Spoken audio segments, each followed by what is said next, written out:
Fala gente, tudo bem? Nesse vídeo eu vou apresentar para vocês a introdução do curso de SEO. A gente vai estar explicando aí o que é essa siglinha difícil, SEO, que o pessoal se confunde com outras siglas como CEO, SEO, etc, né? E também a gente vai passar por algumas premissas básicas como relevâncias, emote, inversão do vetor de marketing, que são essenciais aí para você se aprofundar no tema. É isso aí, vamos para a apresentação. Vamos começar a apresentação, né? E acho que para iniciar a gente sempre tem que falar das siglas, né? Que o pessoal se confunde muito, tá? Então vamos começar aqui com o CEO, né? Que é Chief Executive Officer, né? Não é o que a gente está falando, a gente está falando de SEO, que é o último terminho lá, que é S-E-I-O, né? Esse CEO aí que a gente está vendo primeiro, basicamente é o manda-chuva da empresa, né? O diretor-geral, o presidente, assim por diante. Então não tem nada a ver do que a gente está falando.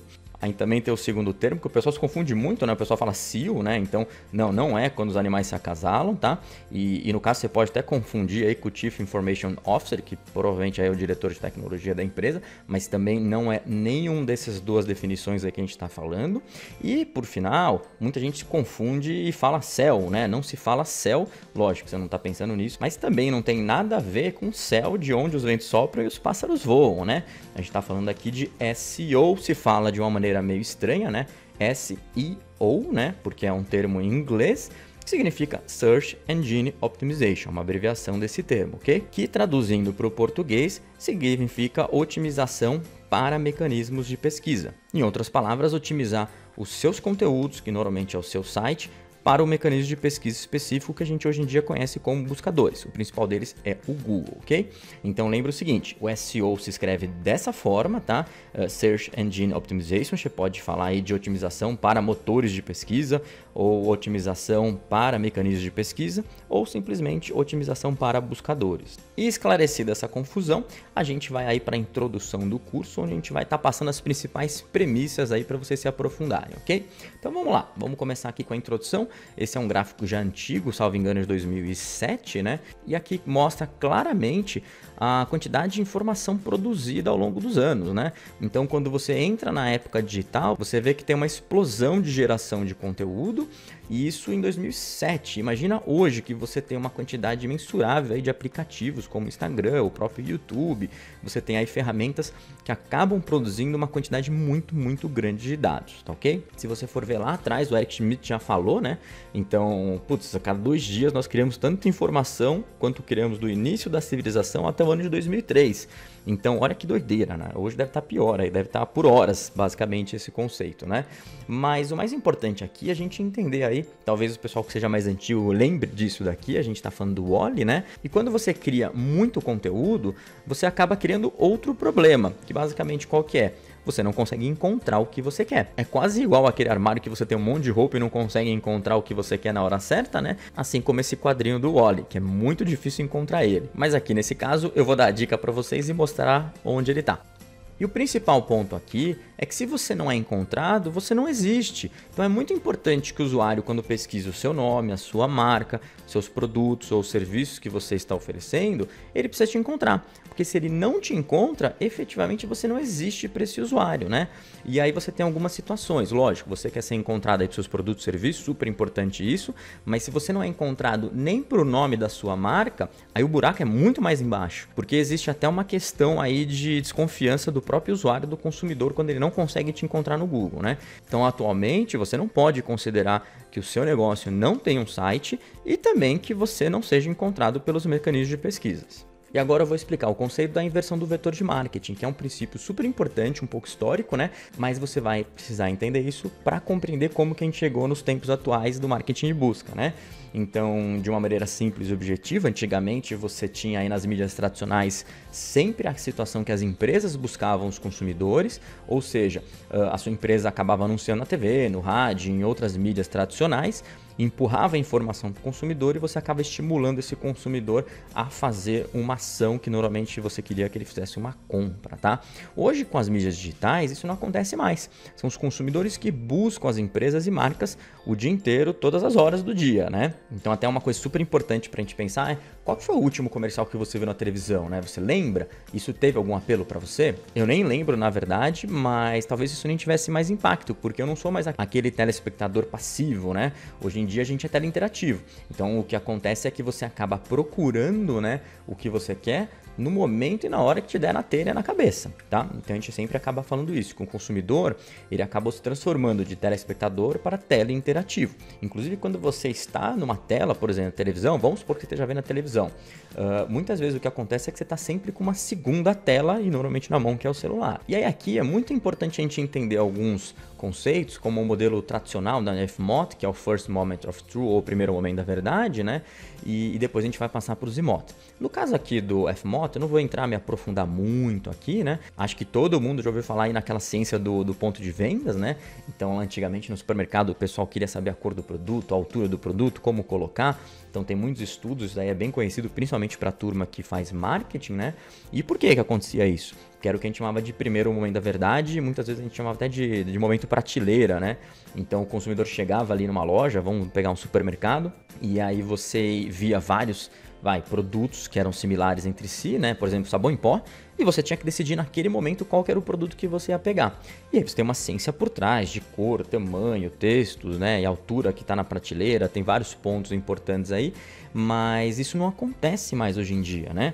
E aí a gente vem para o conceito de ZMOT. Inclusive tem uma documentação super bacana que o Google oferece, eu vou deixar o link aí nos comentários. E esse novo modelo mental que a gente chama, que já não é tão novo assim, o que é na verdade? É que antes desse primeiro momento da verdade, né, que você está na loja comprando e definindo, acontecem inúmeros e milhões de pequenos momentos, são os micromomentos, né? Então eu vou dar um exemplo interessante. Eu mesmo tive que comprar uma câmera aí para fazer uns vídeos no YouTube, né? E aí eu comecei a ver, eu entrei em fórum, comecei a entrar em site de fabricantes, canais de YouTube que estavam dicas para qual câmera comprar, qual lente comprar. Bom, no final eu acho que deve demorar uns 45 dias vendo um monte de vídeo, lendo um monte de resenha, e em 45 dias, quando eu cheguei na loja, eu cheguei com a definição de compra pronta. Então o vendedor na loja ele nem conseguia me convencer do contrário, porque eu já tinha certeza do que eu queria comprar. A grande sacada do ZMOT é que esses micromomentos ocorrem diversas vezes no dia, né? Então a gente está falando que o problema hoje é que os usuários têm muitos momentos, né? Esses micromomentos. Então imagina só, você vai tipo no médico ou no dentista, você está esperando um pouquinho lá, você já está dando uma olhadinha no celular e pesquisando alguma coisa que você tem interesse.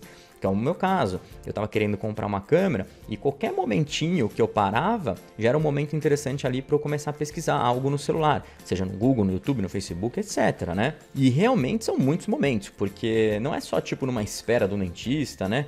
Ou uma situação de espera que você está vendo isso, mas aí você está trabalhando e você lembra de algo, você vai lá e pesquisa.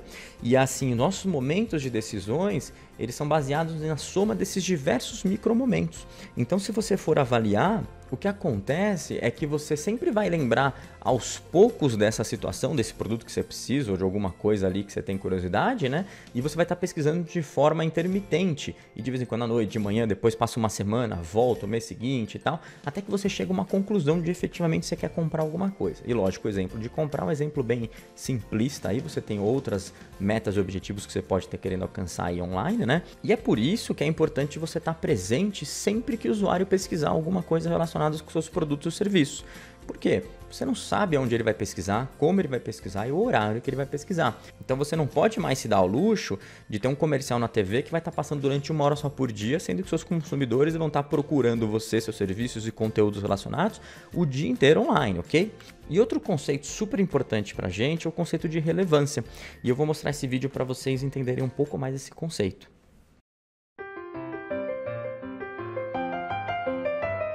Clearly, somebody in this room murdered Lord Smythe, who, at precisely 3:34 this afternoon, was brutally bludgeoned to death with a blunt instrument. I want each of you to tell me your whereabouts at precisely the time that this dastardly deed took place.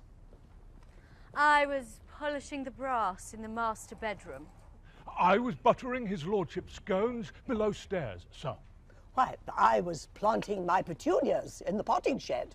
Constable, arrest Lady Smythe. But how did you know? Madam, as any horticulturist will tell you, one does not plant petunias until May is out. Take her away. Agora que você viu o vídeo, responda de verdade. Você conseguiu prestar atenção nas 21 mudanças desse vídeo? Se você não conseguiu, vamos dar uma olhada aqui no making off. Clearly, somebody in this room murdered Lord Smythe, who, at precisely 3:34 this afternoon, was brutally bludgeoned to death with a blunt instrument.